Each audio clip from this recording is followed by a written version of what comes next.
Silakan Mas Wildan Akbar. Assalamualaikum Ustaz. Waalaikumsalam warahmatullahi wabarakatuh. Anda dari mana? Saya dari Garut. Dari Garut. Baik, baik. Semoga Anda dan keluarga mendapatkan rahmat dan ridha Allah Subhanahu wa taala, dan semoga percikan rahmat dan ridha itu diberikan juga kepada kita semuanya. Dipersilahkan. Ingin bertanya tentang tempat wudhu Pak Ustaz. Ya. Ya misalkan di rumah kan terkadang tempat wudhunya itu menyatu dengan toilet WC. Nah itu bagaimana, apakah Islam memandang tentang itu? Baik. Baik. Terima kasih Mas Wildan, dan pertanyaan ini barangkali juga mewakili pertanyaan dari saudara-saudari kita yang lain terkait dengan hal yang dimaksudkan. Idealnya memang tempat wudhu itu berpisah dengan toilet. Mengapa? Karena di dalam tempat wudhu itu kita juga menyertakan ya berbagai macam kalimat-kalimat thayyibah yang mengiringi proses wudhu, baik sebelum ataupun setelah wudhu itu dilangsungkan. Ya, bukankah kita saat berwudhu kan mengucapkan Bismillahirrahmanirrahim, kan? Sebagai mula kita mengerjakan segala kebaikan dengan dasar yang Nabi sabdakan, kullu amrin tibalin la yubda'u fihi Bismillahirrahmanirrahim fahuwa abtar. Dan itu juga sebagai ekspresi ungkapan gambaran atas niat yang kita tujukan dari wudhu itu, kita arahkan untuk mendapatkan ridha Allah Subhanahu wa taala. Kemudian juga di akhir wudhu kita juga kan berdoa, ya kan, dengan mengucapkan syahadatain, syahadu an la ilaha illallah, syahadu anna muhammadar rasulullah. Kemudian kita mengatakan Allahumma ja'alni minat tawwabin wa ja'alni minal mutatahhirin. Kalau kita mau kemudian tambahkan juga dengan doa wa ja'alni min ibadikas salihin. Nah, sedangkan kalimat-kalimat thayyibah yang berupa permohonan-permohonan doa dalam kebaikan ataupun menyebut asma-asma yang mulia, nah itu kan umumnya tidak diutarakan saat kita berada di dalam toilet, ya, karena toilet punya sifat tertentu. Ya, sifatnya hanya untuk menyalurkan atau membuang hadas, baik yang sifatnya kecil ataupun juga besar, dengan cara-cara tertentu yang boleh jadi juga melahirkan najis. Sedangkan wudhu itu ya tidak seketika juga menyatu dengan menghilangkan najis. Bisa jadi hanya hadasnya saja, belum tentu ada najisnya, gitu kan. Sedangkan kalimat-kalimat thayyibah sangat tidak disukai diungkapkan dalam keadaan-keadaan kita masuk toilet. Karena itu saat masuk toilet kita kan berdoanya doa memohon perlindungan kepada Allah dari godaan-godaan setan yang berkumpul di tempat-tempat yang buruk, ya, seperti toilet dan semisalnya. Allahumma inni a'udzubika minal khubuthi wal khaba'ith. Nah, kemudian ketika kita keluar, kita kan beristighfar tuh.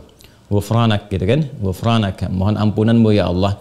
Nah, ada yang mendetilkan itu. Kenapa kita minta ampunan ketika keluar? Karena kita menahan diri dari pengungkapan kalimat thayyibah yang biasanya kita ucapkan di setiap tempat, gitu kan, istighfar, sholawat dan sebagainya. Nah, ketika itu terputus saat masuk toilet, ya seakan-akan ada sifat tawadhu, kita memohon ampunan karena nggak mampu mengungkapkan, karena itu tempat yang tidak pantas, gitu kan, diungkapkan itu di tempat yang tidak sesuai. Maka ketika keluar kita mengatakan ghufranak kalau ada hal-hal yang tidak tepat di dalam dan tidak mampu mengerjakan hal yang biasa kita kerjakan. Itu adab saja, takdib di dalamnya. Nah, karena alasan inilah akan lebih bagus kalau tempat wudhu itu bisa terpisah sendiri dengan toilet, sehingga nanti kesempurnaan hal-hal yang mengiringi bisa dilakukan.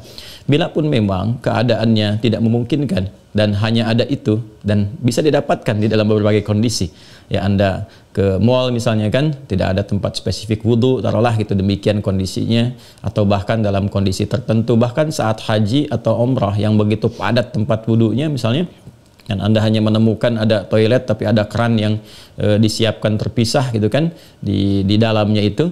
Nah, ini kondisi-kondisi demikian masih memungkinkan. Ya, jadi kalau ada kondisinya sifatnya tidak terpisah keadaan tempat wudhunya, maka tidak ada masalah ketika Anda berwudhu dalam keadaan juga menyatu tempatnya dengan toilet, karena kaidah juga mengatakan ad-daruratu tubihul mahdharat. Kondisi-kondisi yang mendesak itu, kondisi-kondisi yang tidak biasa itu membolehkan, bahkan yang terlarang pun asalnya diperkenankan.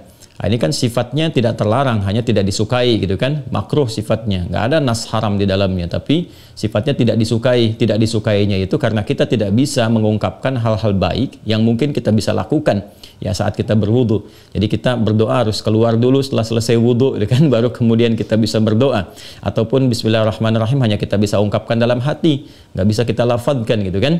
Doa-doa pun kita iringkan di dalam hati. Nah itu hal-hal yang menjadikan kita kemudian tidak maksimal. Pun demikian juga ada satu kondisi lain, itu kan tempat berkumpulnya setan di tempat-tempat yang kurang bagus itu, sehingga godaan-godaan saat berwudu dan sebagainya, nah itu kadang-kadang lebih banyak.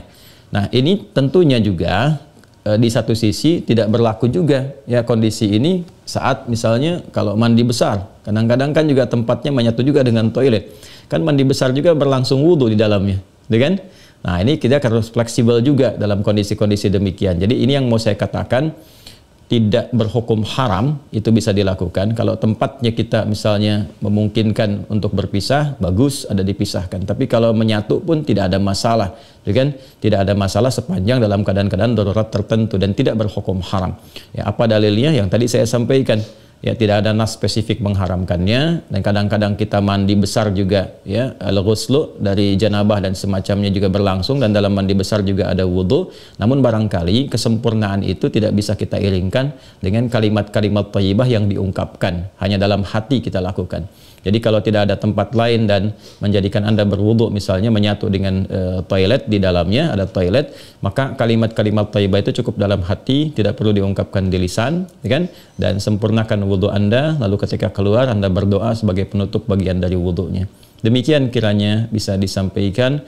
Wallahu taala a'lam bissawab. Dan sebelum saya menutup, ada sesuatu yang sangat menarik ketika Ibnu Abbas radhiyallahu taala anhuma menyampaikan kisah Nabi sallallahu alaihi wasallam ya saat beliau berada di kediamannya Sayyidah Maimunah radhiyallahu taala anha, dan malamnya kemudian bangun ya, bangkit dari tidurnya, duduk dulu menghilangkan bekas ngantuk.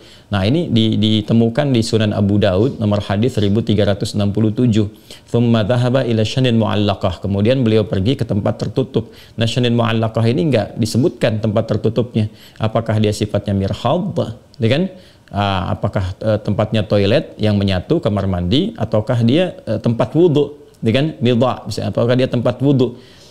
Nah ini yang tidak disebutkan, keadaannya tempat tertutup saja. Ini memberikan kesan bahwa bisa jadi kalau itu yang dimaksudkan adalah tempat yang tertutup, itu toilet dan semacamnya, jelas ya dilakukan dalam bentuk tertutup sehingga tidak tampak aurat dan sebagainya, itu fikih yang lain. Tapi kaitan dengan wudhu juga itu cukup menarik juga. Hendaknya kalau kita pun membuat tempat wudhu di satu tempat, ya dimungkinkan ada penutupnya, karena boleh jadi tempat-tempat yang digunakan untuk oleh laki-laki ataupun perempuan yang menyatu, ya, menyatu itu yang dimaksudkan dimanfaatkannya. Ya boleh jadi ada perempuan juga yang masuk ke situ, kan di satu tempat tuh nggak ada kehususan gitu ya. Nah, tapi tempat-tempat lain sekarang sudah lebih bagus. Ini untuk laki-laki, ini untuk perempuan, tuh nggak ada masalah. Tapi kalau tempat yang digunakan untuk menyatu, dia hendaknya ada penutup sehingga nggak semua orang bisa mengakses ke dalamnya dengan batas-batas tertentu. Apa kaitannya, korelasinya dengan pertanyaan Anda? Syanin mu'allaqah di sana nggak disebutkan. Ya, apakah itu tempat wudhu atau menyatu dengan toilet? Tapi babnya ketika keluar dari situ, Nabi sudah berwudhu. Ya, sedangkan keterangan-keterangan tentang seputar wudhu Nabi dan bangkit di malam hari itu disertakan juga dengan janabat. Artinya apa? Di kondisi-kondisi tertentu kan mandi, ya kan? Dalam mandi itu kemudian ada proses wudhu dan sebagainya. Ini menunjukkan kesan bahwa dalam mandi itu kan ada selain hadas juga ada sifat-sifat lain yang dibersihkan, ya kan? Bisa jadi juga yang mengandung najis seperti buang air kecil ya dan sebagainya kan menyertai dalam mandi itu. Nah ini memberikan kesan bahwa tidak ada hukum spesifik haram untuk mengerjakan wudhu di dalamnya, karena ada proses yang tadi saya sebutkan. Tapi lebih disukai kalau hanya untuk wudhu semata, tidak disertai dengan mandi yang lainnya, kalau ada tempat yang terpisah sehingga bisa menyempurnakan bacaan-bacaan yang dimaksudkan. Demikian Mas Wildan ya, semoga bisa dipahami dengan baik. Allah Ta'ala alam bissawab.